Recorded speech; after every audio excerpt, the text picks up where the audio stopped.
Warahmatullahi wabarakatuh. Anak-anakku sekalian, kita lanjut pelajaran kita. Buka buku halaman 107. Kita akan membahas tentang induksi diri, atau biasa juga disebut induktansi diri.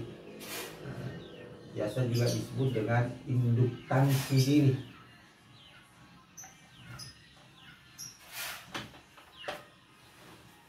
Apa itu induksi diri atau induktansi diri? Biasa dilihat bendanya itu, contohnya lampu cas. Lampu cas itu dicas, disimpan. Disimpan itu namanya induksi diri. Atau lihat saja balon. Kalau kita nyalakan balon, lama kelamaan kalau kita matikan masih menyala sejenak. Itu namanya induksi diri. Masih ada nyala, berarti masih ada arus, walaupun arus sudah terputus dari PLN. Tapi masih ada arus yang berada di lampu. Itulah yang menyebabkan lampu itu menyala sejenak. Itu namanya induksi diri. Oke, anak-anakku sekalian.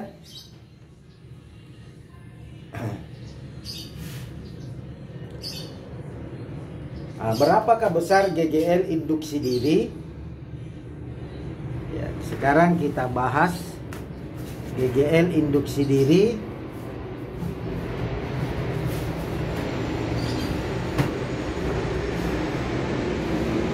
GGL induksi diri,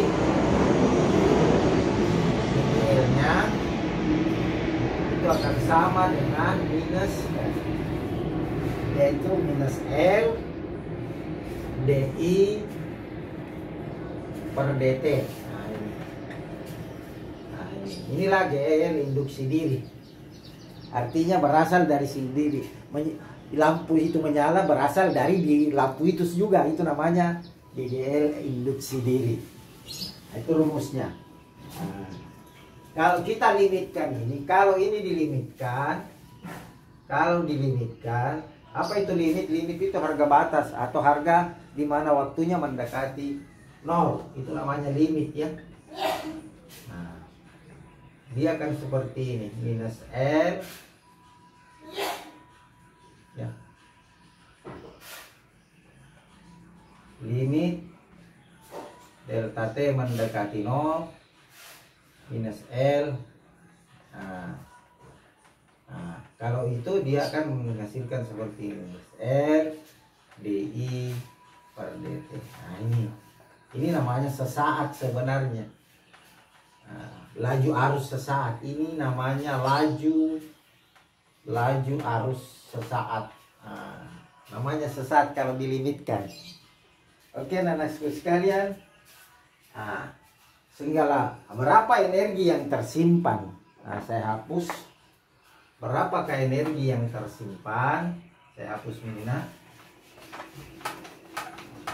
Energi yang tersimpan pada alat itu, ya, pada lampu itu, maka energinya, energi yang tersimpan itu sama dengan W 1/2 LI pangkat 2. L itu adalah kumparan induktansi diri, ya, L itu. Kemudian L itu adalah induktansi diri, sedangkan I itu arus, ya. Nanti kau baca bukumu lah. Itu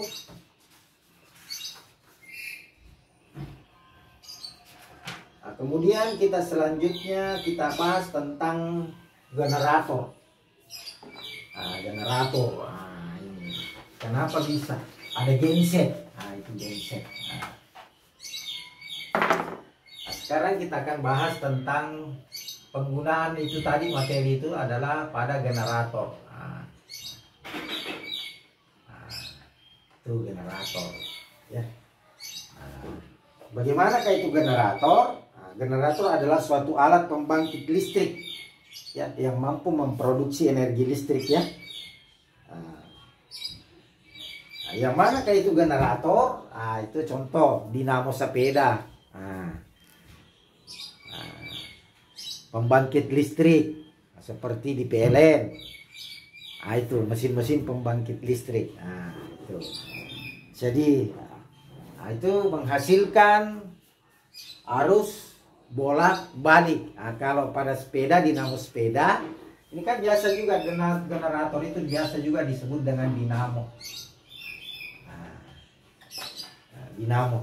Contoh, dinamo mobil-mobil Tamiya, ya. Nah, itu bisa digunakan untuk menghasilkan tenaga dari tenaga gerak menjadi listrik. Bisa juga sebaliknya, dari listrik menjadi energi gerak.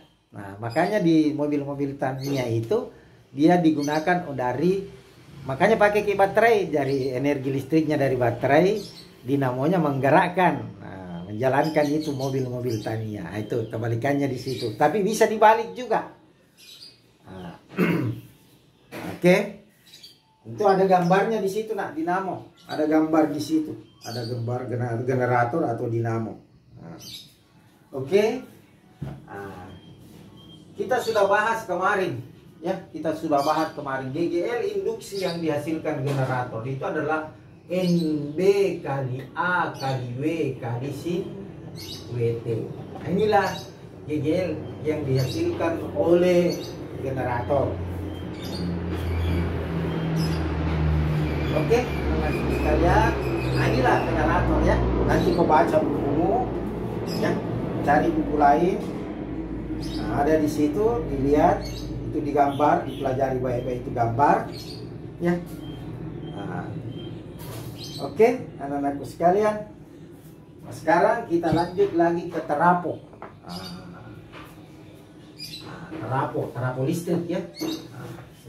Hapus. Sekarang kita masuk di terapo.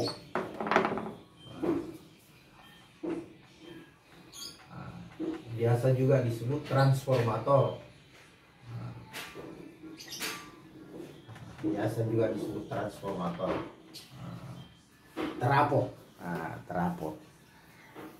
Terapo ini adalah mengubah tegangan, ya. Jadi ini terapo fungsinya mengubah tegangan,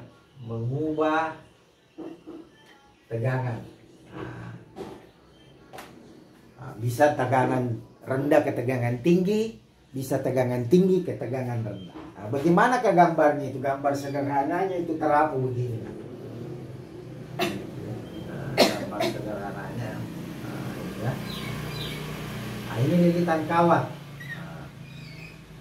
Ya, ini lilitan kawat. Katakanlah dia begini.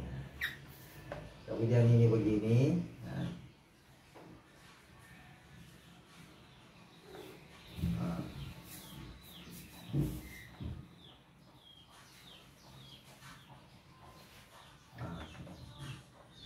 Ya, begini dia. Ini lilitan kawat didilitkan. Ini namanya, yang ini yang satu, ini dua. Ini satu.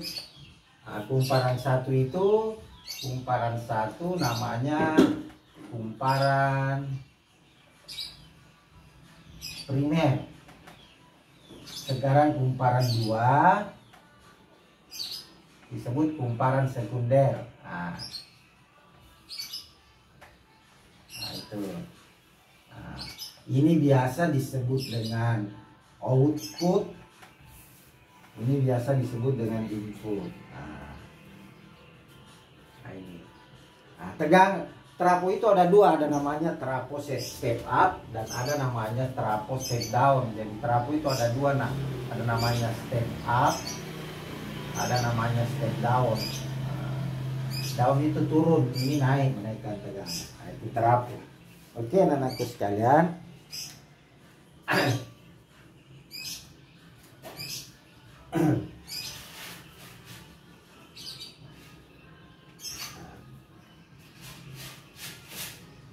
Oke, saya hapus. Oke, nah, jangan pada dihapus ya. Ini berarti di sini pamannya terapo ideal itu ada juga namanya terapo ideal. Nah, ideal itu terapo ideal itu adalah daya pada input, ya, sama dengan daya pada outputnya. Nah, itu berarti PI kali II sama dengan PP outputnya, PO dikali IO output ya, atau biasa juga ditulis orang P1 sama dengan P2. Jadi P1 kali I1 sama dengan P2 kali I2. Nah ini terapo yang ideal. Oke anak-anakku sekalian, jadi saya tidak jelaskan seperti buku tak nanti supaya banyak perbandingan kita lihat. Oke anak-anakku sekalian, saya hapus nih.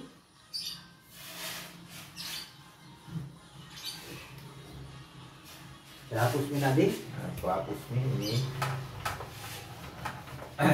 Nanti tambahan-tambahannya kamu lihat di situ, membaca sendiri ya. Oke.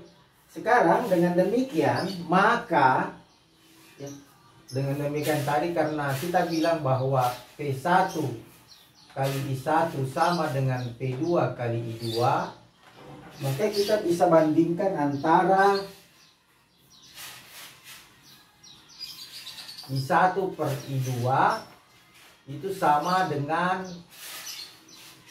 P2 per P1 ya, atau boleh juga tapi biasa dalam buku lain bilang begini, IP per IO sama dengan PO per PI. Nah itu artinya primer output primer, bisa juga begitu. Oke. Nah, dimana ini juga akan sama juga dengan jumlah lilitan sekunder dibagi dengan jumlah lilitan primer. Nah, atau boleh di sini begini. Nah, bisa begini. Nah, bisa juga begini. Ya. Atau kita pakai sekunder saja nih nak. Nah, sekunder. Nah, jadi bisa N sekunder per N primer sama dengan I primer per I sekunder sama dengan P presekunder per I primer. Nah, begitu per P primer. Nah, begitu. Inilah rumusnya nih, terapo. Oke, anak-anakku sekalian. Mungkin nanti kalau di kerja soalnya kita mengerti. Oke anak-anak sekalian, sampai sekian pertemuan kita. Saya akhiri. Assalamualaikum warahmatullahi wabarakatuh.